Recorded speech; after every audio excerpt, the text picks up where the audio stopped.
welcome back. In today's video, we are going to be talking about Chapter 6, Analyzing Our Audience. More specifically, we are going to address 1, what is audience analysis, 2, questions that we should ask ourselves when preparing for our presentations in regards to our audience, and then we are going to talk about the 8 steps to analyzing our audience. So you might be thinking to yourself, what even is audience analysis? So an audience analysis is the process of measuring information about your audience and being able to relate your topic to them according to the information that was collected from them. All right, so even before our class, for instance, I can go through and I can see how many students are in my class, and not making any type of generalizations based off of that information, but I know, hey, I have 30 students in this class. I have 40 students in this class. I have 100 students in this class. Do you think that it makes a difference in how an instructor teaches? Probably, right? So if it's a small class and we're meeting in person, for instance, and there's only 5 students, it's going to be very, very different how your instructor goes about conducting the lecture. And so the same can be said for public speaking. You want to be mindful of who is in your audience, how many individuals are in your audience, and we'll talk about each aspect of an audience analysis in the third portion. But essentially, in audience analysis, we are measuring information about who is present in our audience. So now that we've discussed what is an audience analysis, let's talk about questions that we should ask ourselves. So who is in your audience? Right? This is the first question that you want to ask yourself. Who is sitting in your audience? And many of you would say students, right? RCC students, to be more specific. So who is sitting in our audience? RCC students. What are their needs? So we are online and there are many needs that we need to be mindful of. So first, y'all need to be able to hear me. You need to be able to see me during the presentations, right? And remember, there's 4 presentations, so we need to see you, we need to be able to hear you, we need to be able to understand your message, and then for some presentations, it is a requirement that there is visual aid present. And so there may be different requirements for that specific presentation that you're giving. And so you want to think about 1, who's in your audience first and foremost, 2, what are their needs, and then 3, who are they made up of so they can best relate this topic to their audience. So who is in your audience and how can you adjust it to fit those particular individuals? And I do this for many of my classes. I kind of go back and I look at the feedback. Even before we began this class, I sent out a survey, and that was me kind of conducting an audience analysis. I wanted to see kind of who was in my class, how they were feeling about the class, what their particular needs were, what worries and concerns they had. I was conducting an audience analysis even before we began the class. Now, did I ask specific questions like, oh, what's your age? What's your background?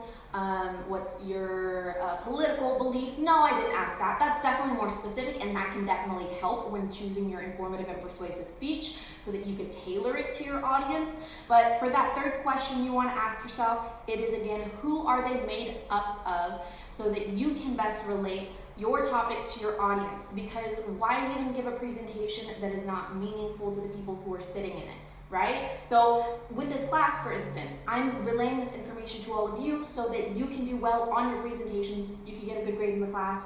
Yeah, there's that, but also application outside of just this class. So many of you want to learn, how can I give presentations outside, like for interviews, for my job? And I'm telling you, hey, this is how you can do it based off of our textbook and based off of my experiences as well, working with students, what tends to work best. And so we want to think about who is sitting in our audience and what are their needs and how can I adjust this to fit their needs and their wants and their desires so that they're interested in it, because it's all about them, right? A lot of the time we think, okay, these presentations, I'm nervous, I'm scared, and that's okay. That's a normal feeling to have. But you also want to think about who is sitting in your audience and how am I going to get them to really listen to me and how can I relate it to them so that they actually want to listen, right? So there's that. Now, when we're talking about an audience analysis, there's 8 steps associated with it. So first and foremost, you have A, which stands for analysis. So it's just who is sitting in your audience. That's essentially it. Who is sitting in your audience? And then you have you, understanding. What is their understanding of the material? What do they know? What do they not know? Do you need to provide definitions beforehand? Do you need to provide some sort of context before really jumping into it? For instance, I've had students talk about virtual reality, and so early on they'll define what they mean by virtual reality, because hey, maybe there's some students in the class who are not too familiar with that. And I remember at the time being like, okay, what like kind of virtual reality are you specifically referring to? So they specified for the class so that we can easily again follow along throughout the presentation, because again, if you don't do that early on, your audience, they're going to be like, what the heck's going on, Cecilia? So that's something that you want to define early on. So what are their understanding of the course related material? Again, I sent out the survey so that I could see why are you all are taking this class. And so I wanted an understanding of your understanding of the class. So A, U, then we have D. And so D stands for demographics. So that would be age, gender, sexual orientation, religious background, political affiliation. So these are demographics. And sometimes when you take surveys online, when you're applying for maybe universities, when you're applying for a job, maybe they will ask you questions about your demographics. And why do you think that they do that, right? Do you feel like they're doing this just for survey benefits so that they could be like, oh, this percentage is here, this percentage is here? Or do you think that they're doing it specifically to, for instance, be flexible with like who is sitting in their audience and how they can go about relaying information? And that's what I hope for. That's really what I hope for. Does every person who gives us some sort of survey about demographics do that? I have no idea, but I would say that when you're conducting an audience analysis, you do want to know who is sitting in my class, and this specifically, knowing individuals' demographics, their background, their upbringing, their worldview, it's very important because you don't want to come across as egocentric, excuse me. Remember, we talked about egocentric in the previous chapters, and it's the tendency to be concerned with your own values, your own beliefs, and your own well-being. And you don't want to stereotype, you want to be mindful of your attitude as well, but you really don't want to offend the individuals who are in your audience. And not only that, but it gives you an understanding, like for instance, socioeconomic status. Let's think about YouTubers. There are many YouTubers who kind of didn't have very much, and they say that while they're making their YouTube videos, they're like, I'm kind of scraping by with these YouTube videos, and then out of nowhere they have this amazing success, and then they're no longer relevant in the way that they're talking about their things now. So for instance, if they're like, oh, it's so hard having a yacht, you're sitting there like, or at least I'm sitting there, I don't know about all of you, but I'm sitting there like, I don't own a yacht. So I'm disconnected from their content because we come from different backgrounds, we have different financial states. And so see how like just that in itself, our socioeconomic status, if you're relaying information to a group of people and it doesn't sit well with them because, oh, we are not similar, you're very different than myself, they're not going to maybe relate to the material. And it could also offend them as well. So for me, I was sitting there like, oh yeah, it must be nice to have a yacht. I don't have a yacht. But again, you want to think about who's sitting in your audience, their demographic background, and how the individual sitting in your class or in your group might make a difference in how you relay the information and how you communicate to them as well. Following that, we have I, which is interest. So what interests your audience? What are they into? And that's why we do the votes for this class, for your informative and persuasive speech, because you want to choose something that they're interested in. And like we were talking about previously when we were talking about the the questions involved with conducting an audience analysis, why choose this topic if it's not something that they're not interested in, if it's not something that necessarily affects them? So you want to choose something that interests them, you want to relate it to them in some sort of meaningful way so that they're able to apply it either to their life or it's going to help them in their future understanding about a certain concept. theory, and so on and so forth. And so that's what I try to do with this public speaking class, right? Many of you are going to go to job interviews. Many of you are going to have to do interviews now online. Many of you have to communicate regardless outside of this class. And so many of the topics at hand, they're going to help you not only within this class, but outside. And so that's something we did talk about in our first video. But again, you want to think about who's sitting in the audience, what are their interests, and how can I be flexible, and how can I make this specifically for them so that they're interested in what I'm talking about. And then following that, we have E. Wait, A-U-D-I-E, yes. So then we have E.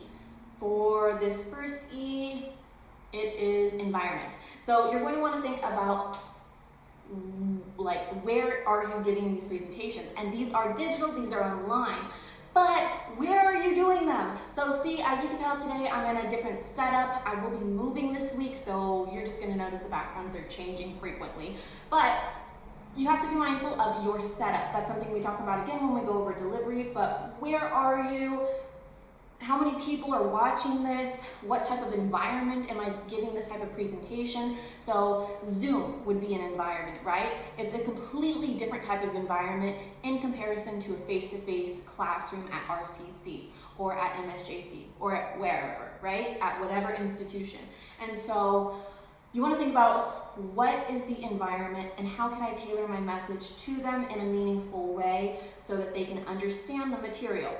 And so there is that, the environment, how many people are there, how large the space is. The internet is a very, very, very, very large space. And so the information that we relay online, again, somebody can copy and paste this video and show their friend and show another friend and show another friend. And so that's something, again, that we have to be mindful of when we are making videos and being mindful of what we're relaying to everyone. And so there's that. And so A-U-D-I-E-N. So next is N, and then we're going to talk about their needs. And we talked about this already a little bit. So what are their needs? Some of us really do need the visual aids. Visual aids can enhance your overall presentation. Sometimes individuals need PowerPoints, or they prefer voiceovers with PowerPoints, right? And that's what I talked about when I did the audience analysis. What fits the general majority's needs? And so that's where I'm trying to be flexible for all students and be like, okay, so this is kind of what they want, but this is also kind of what they want. And so how can I be flexible so that the information can still be reached to them, but in a meaningful way that they can comprehend? And so what are your audience's needs? Of course, they need to hear you, they need to see you, they need to be able to listen and understand the information. So what are your audience's needs? Next, we have customization. And so how can you make it fun? How can you make it creative? Like for instance, if you're sitting in a face-to-face class, you might notice that your instructors have handouts. They use PowerPoints, they use personal narratives. So how can you customize your presentation to make it your own, but again, fit the needs of your audience so that they're able to understand the material? Make it fun, make it your own, as long as it's appropriate for a classroom environment, a virtual classroom environment. I don't mind it, have fun with it. And so again, how can you customize your presentation, make it unique, make it your own, because your personality is so different than my personality. My instruction style is so different than somebody else's instruction style. And so how can you go about customizing your presentations to make them your own, but also being considerate of your audience? Okay. And then our final E is expectations. So what are the expectations of you? What are the expectations of your audience? And so I give expectations right at the very beginning of class, kind of what we're looking for, but also within every single prompt and every single evaluation form, you're going to see how you will be graded. So you want to look at those, of course, but something that is very, very important are the need or the expectations of time. So we all have time expectations. So if your presentation is supposed to be from 3 to 5 minutes, it needs to be somewhere in between 3 to 5 minutes. So imagine in class, for instance, we have 20 presenters. And so, okay, you have 3 to 5 minutes, go up, give your presentation. Okay, wonderful, now we have the next one. Now we have the next one. We need to fit a certain amount within a certain time frame, all right? And so that's one reason why we typically do have time requirements, but also normally within any type of presentation, whether it's at work, whether it's at school, whether it is for personal, like such as giving a speech during a wedding, usually there are some sort of time expectations. So standing up there talking about the bride and groom for 20 minutes might be a bit too long. You're probably not going to keep the audience involved when we have 20 more people who need to speak. And so the same thing goes for our presentations. There are time requirements that we do have. And so for the first presentation, 2 to 3 minutes. Go out, talk about yourself for 2 to 3 minutes. I'm a little bit more lenient with that first presentation just because I understand that many of you are kind of getting accustomed to this online space. But for this upcoming presentation, 3 to 5 minutes, that's it. So your video needs to be 3 to 5 minutes. Remember, I want you to watch everybody else's video. It helps you learn kind of what the do's and the don'ts are, because while watching other people's presentations, you might be like, oh wow, they did that very well. Their attention getter was really spot on. Look at the way that they delivered the information, and that's going to help you. But it might also help in being critical of other people's presentations as well. Like, oh, their transitions weren't very clear, or my transition's clear, let me go back and look at those. So we do have certain expectations when it comes to time specifically, and of course there's also other expectations such as appropriateness for the type of classroom dynamic that we're in, and so on and so forth. So what are the expectations your audience have of you? And so one of the main ones would happen to be that time requirement. And so in today's video, we went over quite a bit. We first talked about what is audience analysis and kind of why we use audience analysis. 2, we talked about like questions that should be posed by you as the presenter beforehand. And then 3, we talked about the 8 steps, AUDIENCE, yes, 8 steps associated with audience analysis. So if you have any questions, comments, or concerns about this chapter, please do not hesitate to reach out to me. Start thinking about, hey, who's in my audience? What type of topics should I select? What topics are going to relate to them? And I will see you all in our next video. Have a good day.